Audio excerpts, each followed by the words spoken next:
네, 스위스에 이어 러시아도 전격적으로 대북 금융 제재 조치를 단행했습니다. 북한의 입장에서는 믿었던 러시아마저 돈줄 죄기에 동참하면서 타격이 클 것으로 보입니다.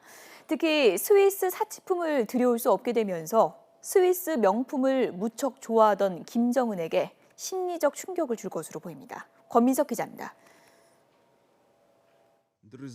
지난 3월 유엔 안보리 대북 제재안 채택 당시 막판까지 소극적인 모습을 보이고 무수단 미사일 발사를 규탄하는 안보리 언론 성명에 반대하던 러시아가 대북 제재에 전격 동참했습니다. 러시아 중앙은행은 최근 유엔 승인을 받지 않은 북한과의 금융 거래를 모두 금지한다고 자국 은행들에 통보했습니다. 또 유엔 제재 대상인 북한의 개인과 기관, 단체 등의 채권을 동결하고 북한 핵미사일과 연관된 금융 계좌를 폐쇄하라고 명령했습니다.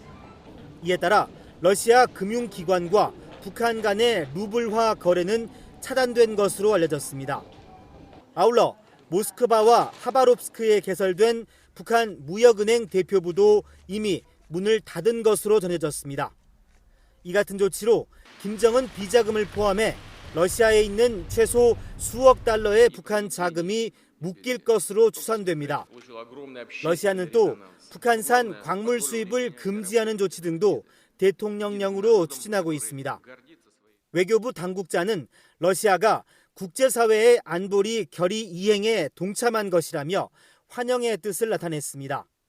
러시아가 북한과의 금융 거래를 전면 금지한 것은 일개 국가의 제재 동참을 넘어선 더 큰 의미를 가지고 있다고 하겠습니다. 앞서 김정은이 유년 시절을 보낸 스위스도 대북 금융 거래를 중단하고 고급 시계와 스키 제품 등 사치품 수출을 제한했습니다. 중국도 최근 북한 광물 수입을 금지하고 대북 항공유 수출을 중단하는 등 국제사회의 대북 압박이 잇따르면서 북한이 받게 될 물리적, 심리적 충격이 만만치 않을 것으로 보입니다. YTN 권민석입니다.